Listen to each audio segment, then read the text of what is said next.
It looks like all the whining we've been doing on this channel finally paid off, guys, because Arne's slot actually decided to change something that has been hurting us for a long time now. A 2-0 win at Anfield against Brighton finally gets us back to winning ways after 2 really disappointing league results. That result pushes us up to 6th place for now, even though other teams still have games left to play, and it feels good to see us climbing again. Now, some people might not have loved the performance, especially in that second half where things felt a bit shaky at times. But for us, there was a clear positive sign in this game that could honestly make or break our entire season. So make sure you hit those like and subscribe buttons, because today we are going to break down why Ekitike is not a normal player, look closely at what slot changed in this game to hide one of our biggest weaknesses, and also explain why a certain myth about Wirtz was simply not true at all. Like we always do, guys, let us start with the first 11 that Arne Slot decided to go with for this game. Alisson stayed between the posts as expected, with Milos Kerkez coming back into the team. Virgil van Dijk and Ibrahima Konate partnered each other at the heart of the defense, while Joe Gomez completed the backline. In midfield, we saw something different with Ryan Gravenberch, Curtis Jones, Dominic Szoboszlai, and Alexis McAllister lining up in a new midfield diamond. Up front, Hugo Ekitike and Florian Wirtz were given the responsibility to lead the attack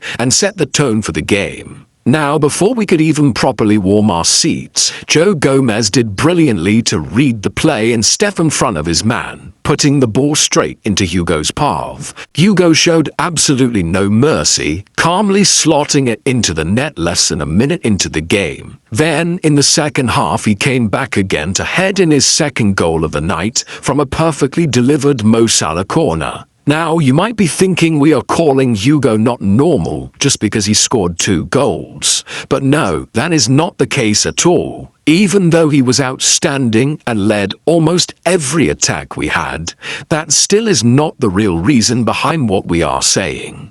So let us show you exactly what we mean. When we were first linked with Hugo, the biggest concern people had was his physicality. He is tall and lanky, and he looks like the type of player who would go to ground easily if you even breathed on him. But as it turns out, that idea is completely wrong.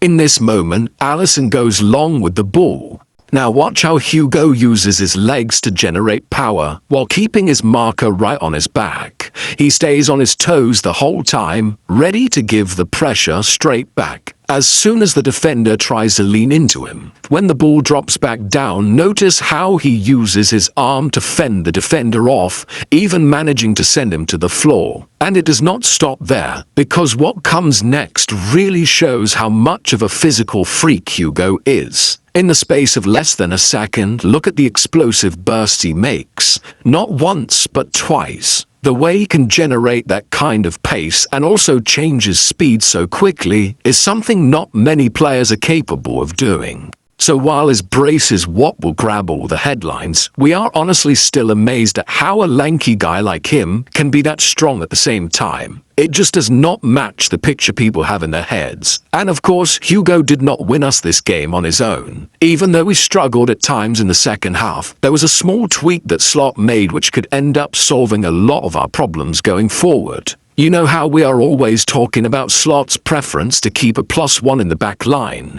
and how that has been a big source of our issues. To put it simply, a +1 means the defenders hold their positions instead of stepping into midfield to press the opposition. When Slot sets us up like this, he accepts that opponents can play through us higher up the pitch, while we keep extra numbers at the back. The idea is that even if they get forward, we still have enough bodies behind the ball to force them into poor chances. In this game though, Slot clearly put less focus on keeping that +1, and that change made a real difference.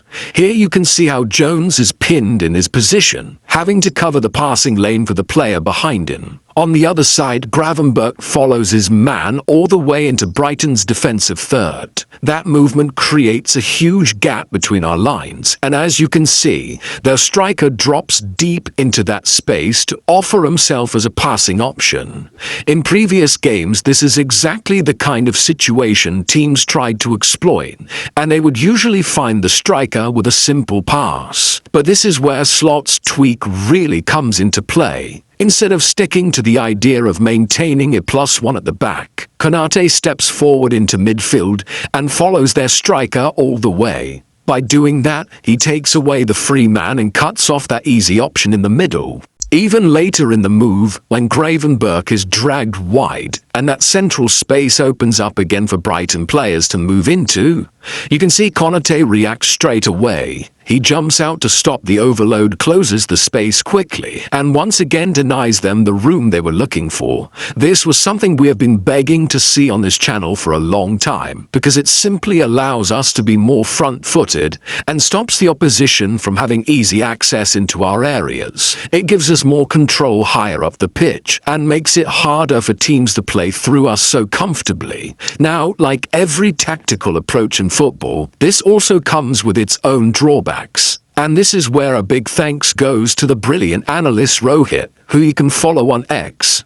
He talks about how, with Gravenberch pressing high and Konate being pinned by Rutter, space was created for Brighton to exploit. They quickly recognized this and tried to take advantage of it by allowing their left back to push into the wider zones, particularly the left half space. In these two graphics, you can see how Brighton managed to get one pass into that left half space in the first half, but in the second half, that number jumped to 12. Now, sure, this didn't lead to any goals conceded, but it did push us back and put more pressure on our defense. So, without a doubt, Arne Slot needs to keep this in mind moving forward, especially if he plans to stick with this approach. There's clearly a balance to strike, and he'll need to tweak things to avoid getting caught out by teams who can exploit that space. Now, moving on to our final point from this game, and it is about one part of Wirtz's game that has clearly improved recently. We often link smaller players with being weak, and that is probably one of the biggest misconceptions in football.